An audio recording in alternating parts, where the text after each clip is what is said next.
18일 미 중부사령부가 X를 통해 미군은 호르무즈 해협 인근 이란 해안에 위치한 견고하게 구축된 이란 미사일 기지들을 상대로 여러 발의 5,000파운드급 깊은 관통형 한두를 성공적으로 투하했다고 밝혔습니다. 이 기지들에 배치된 이란에 대한 순항미사일은 호르무즈 해협을 통과하는 국제해상 운송과 선박 항행의 위험을 초래할 수 있는 위협 요소였다고 했습니다. 미 중부사령부가 호르무즈 해협 인근 이란 해안의 미사일 기지를 벙커버스터로 타격했다고 밝히면서 미국이 이란의 핵심 석유 수출 거점인 하르그섬의 상륙 작전을 감행할 가능성에도 관심이 쏠리고 있습니다. 하르그섬은 이란 원유 수출의 상당 부분이 출발하는 전략적 요충지로 만약 이곳이 군사적으로 장악될 경우 이란의 해상 물류와 에너지 수출에 큰 타격이 불가피합니다. 다만 하르그섬 주변에는 이란 혁명수비대 해군 전력과 해안방어 미사일, 기뢰 전력 등이 촘촘히 배치돼 있어 대규모 해상 공중 제압 작전이 선행되지 않으면 상륙 자체가 쉽지 않다는 분석도 나옵니다. 또 호르무즈 해협 전체가 전면 충돌로 확대될 경우 국제 유가와 글로벌 해상 물류에 미치는 충격도 상당할 것으로 예상됩니다. 이런 이유로 미군이 실제 상륙을 감행하기보다는 현재처럼 미사일 기지와 해상 위협 자산을 정밀 타격해 해협의 항행 안전을 확보하는 방식의 군사 압박을 지속할 가능성이 더 크다는 관측도 나오고 있습니다. 현지 시각 16일 영국 텔레그래프는 지난달 28일 모주타바 하메네이가 미국과 이스라엘의 공습이 있기 몇 분 전 건물 밖으로 나갔다가 간신히 목숨을 건졌다고 보도했습니다. 사건 당일 미국과 이스라엘 정보당국은 이란 테헤란의 지도부 단지에서 열리는 회의에 알리 하메네이가 참석한다는 첩보를 입수하고 전격적인 공습을 단행했습니다. 타격 목표가 된 단지는 이란 대통령실과 최고 지도자 집무실과 국가안보회의가 모여있는 이란 권력의 중심부로 이 공격으로 알리 하메네이와 여러 고위 군 지휘관, 가족이 사망했습니다. 이 단지에는 알리 하메네이가 연설하던 종교홀을 비롯해 자녀들의 집도 포함돼 있었습니다. 공습 당일 최소 3발의 미사일이 떨어졌으며 한 발은 알리 하메네이가 있던 장소를, 또 다른 미사일은 모주타바 하메네이의 주거 공간과 아래층에 있던 그의 처남의 집을 타격한 것으로 전해졌습니다. 모주타바의 아내와 아들은 즉사했으며 처남은 참수된 상태로 사망했다고 알려졌습니다. 군 최고 지휘관 모하마드 시라지의 신체는 신원을 확인하기 어려울 정도로 산산조각이 났고 이후 살점만 겨우 수습됐다고 했습니다. 트럼프 대통령은 백악관에서 열린 기자회견에서 모주타바가 죽었는지 살았는지 모르겠다며 많은 사람이 그의 신체가 심하게 훼손됐다고 말한다고 했습니다. 그러면서 한쪽 다리를 잃고 아주 심하게 다쳤다고 한다며 어떤 사람들은 그가 죽었다고도 말한다고 밝히며 모주타바의 행방에 대한 의문점이 더욱 커지고 있습니다.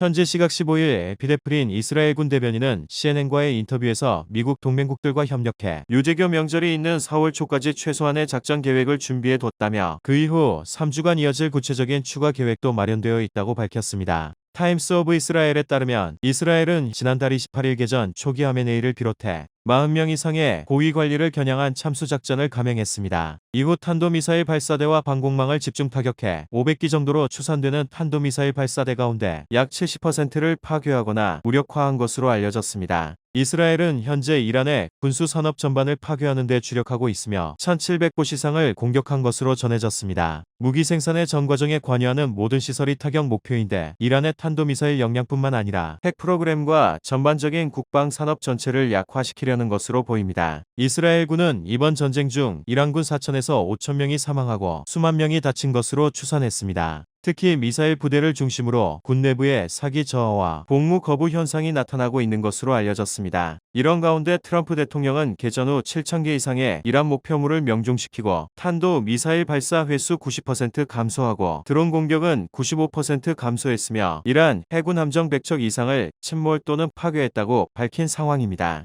여기에 B2, B1, B-52 등 미국의 전략 자산들도 이란에 대한 파상 공세를 이어나감에 따라 이란 군 내부의 동요는 더욱 확산될 것으로 보입니다. 현지 시각 15일 뉴욕타임스 미 해병대원 약 2,500명을 태운 최대 세척의 군함이 인도태평양 지역에서 중동으로 이동해 약 5만 명의 기존 병력에 합류하게 된다고 보도했습니다.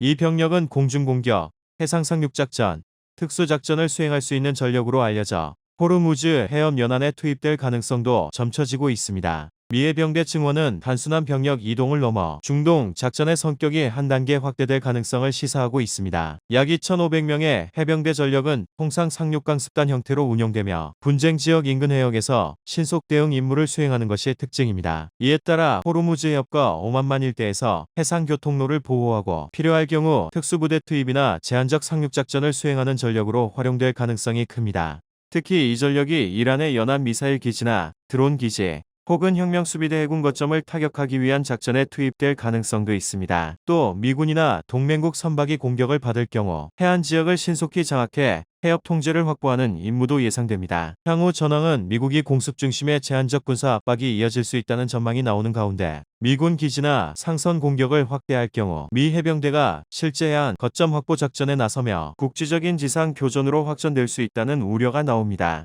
결국 세계 원유 수송의 핵심 통로인 호르무즈 해협의 안정 여부가 향후 중동 전황과 글로벌 에너지 시장을 좌우할 핵심 변수로 떠오르고 있습니다. 현지 시각 13일 트럼프 대통령이 미군이 이란의 대표적인 원유 수출 터미널이 있는 하르그 섬을 공격해 군사시설들을 제거했다고 밝혔습니다. 트럼프 대통령은 트루스 소셜에 잠시 전내 지시에 따라 미군 중부사령부는 중동 역사상 가장 강력한 폭격 중 하나를 감행해 이란 하르그 섬의 모든 군사 목표물을 완전히 파괴했다고 했습니다. 이어 우리의 무기는 세계가 지금까지 알고 있는 것 중 가장 강력하고 정교하지만 품위를 이유로 나는 이 섬의 석유 인프라는 파괴하지 않기로 했다고 강조했습니다. 그러면서 이란이나 다른 누구라도 호르무즈 해협을 통한 선박의 자유롭고 안전한 통과를 방해하기 위해 무언가를 한다면 나는 이 결정을 즉시 재고할 것이라고 밝혔습니다. 또 이란은 결코 핵무기를 보유하지 못할 것이며 미국, 중동 또는 전 세계를 위협할 능력도 없을 것이라며 이란의 군대와 이 테러 정권에 연루된 모든 사람들은 무기를 내려놓고 그들 국가에 남아있는 것을 지키는 것이 현명할 것이라고 했습니다. 미군의 하르그 섬 공격은 이란이 봉쇄한 호르무즈 해협의 통항을 재개하기 위한 군사적 압박 조치로 보입니다. 이 섬은 1960년대 미국 정유사 아모코가 석유 시설을 지은 이후 하루 최대 700만 배럴 원유를 운송할 수 있는 원유 수출 터미널 역할을 해왔습니다. 현지 시각 12일 이란 선박 한 척이 미항공모함 에이브러햄 링컨에 지나치게 가까이 접근하자 미군이 해당 선박을 향해 발포했다고 사안에 정통한 미국 당국자 2명이 CBS 뉴스에 밝혔습니다. 당국자들에 따르면 미 해군 함정은 5인치 54구경 마크-45 함포를 사용해 이란 선박을 향해 사격을 시도했습니다. 이 함포는 해군 구축함과 순양함의 전방 갑판에 장착되는 완전 자동 해군 함포로 1970년대 초부터 미 해군 함대에 표준 함포로 사용되어 왔습니다. 다만 어느 미 해군 함정이 실제로 사격을 가했는지는 확인되지 않았으며 당국자들은 여러 차례 발포했지만 명중하지 못했다고 전했습니다. 이후 헬파이어 미사일을 장착한 헬리콥터가 출격해 이란 선박을 공격했으며 미사일 2발이 선박에 명중한 것으로 전해졌습니다. 현재 이란 선박과 승무원의 상태는 확인되지 않았으며 이번 사건은 이번 주 초 발생한 것으로 알려졌습니다. 미항공모함 에이브러햄 링컨은 현재 아라비아해에서 이란에 대한 미군 군사작전을 지원하는 임무를 수행 중입니다. 이 항모에는 구축함 USS 스프로원스와 USS 마이클 머피가 함께 배치되어 있습니다. 또한 지난주 기준으로 6척의 추가 이지스 구축함이 아라비아해에서 작전을 수행 중인 것으로 전해졌습니다. 앞서 2월 초에는 이란의 샤헤드 드론이 항모에 공격적으로 접근해 불필요한 기동을 했다고 미 중부사령부가 밝힌 바 있습니다. 당시 미 전투기가 해당 드론을 격추했으며 이는 양국 간 전쟁이 시작되기 몇 주 전 긴장을 크게 높인 사건이었습니다. 미 중부사령부에 따르면 미국과 이란 간 전쟁이 시작된 이후 지금까지 미군은 90척 이상의 이란 선박을 파괴하거나 손상시킨 것으로 알려졌습니다. 현지 시각 12일 타임스 오브 이스라엘에 따르면 네타냐후 총리는 이란 공격 후 첫 기자회견에서 모주타바 하메네이를 겨냥할 수 있느냐는 질문에 나는 테러 조직 지도자들 가운데 누구에게도 생명보험을 들어주지 않을 것이라고 했습니다. 지난달 28일 미국과 이스라엘의 이란 군사작전 첫날 폭사함 붙인 알리 하메네이처럼 그 역시 언제든 이스라엘의 표적이 될 수 있다는 의미로 보입니다. 또 이스라엘이 이번 군사작전을 위해 아직 많은 비장의 카드를 가지고 있으며 현재 작전 상황도 예상보다 더 잘 진행되고 있다고 밝혔습니다. 네타냐후 총리는 이번 이스라엘의 공격으로 이란의 최고위급 핵과학자들이 사망했다며 우리가 즉각 행동하지 않았다면 몇 개월 안에 이란의 살상시설은 어떤 공격도 견딜 수 있는 무적 상태가 됐을 것이라고 했습니다. 이처럼 이스라엘이 이란 핵시설과 핵심 인사에 대한 공격 의지를 계속 드러내면서 중동 정세는 한층 더 긴장 국면으로 접어들고 있습니다. 이란이 추가적인 보복 대응에 나설 가능성이 커지면서 레바논의 헤즈볼라, 예멘 후티 반군 등 이란 연계 세력의 움직임도 변수로 떠오르고 있습니다. 이 때문에 충돌이 장기화될 경우 호르무즈 해협을 둘러싼 해상안보 불안과 국제유가 상승 등 글로벌 경제에도 파장이 확산될 것으로 보입니다. 특히 미국과 유럽 국가들이 이스라엘을 본격적으로 지원하는 움직임을 보일 경우 분쟁이 지역전을 넘어 국제적 갈등으로 확대될 가능성도 있습니다. 현지 시각 11일 타임스 오브 이스라엘을 비롯한 외신들이 이스라엘군의 집중 공습을 받은 이란 공군기지에서 전투기와 경납고가 부서진 모습이 위성에 포착됐다고 보도했습니다. 미국 민간 인공위성업체 반토르가 공개한 위성 사진을 보면 이스라엘 공군이 공습한 이란 하타미 공군기지 유도로에는 F-14 톰캣 전투기 등 이란 공군 항공기가 부서진 것으로 확인됐습니다. 또 최소 12대의 이란 군용기가 공습으로 부서졌다고 했습니다. 이스라엘군은 지난 6일부터 이란 수도 테헤란과 중부의 이스파한에 화력을 집중했고 지난 8일에는 이스파한의 공군기지에 배치된 다수의 F-14 전투기와 탐지 방공 시스템을 타격했다고 주장했습니다.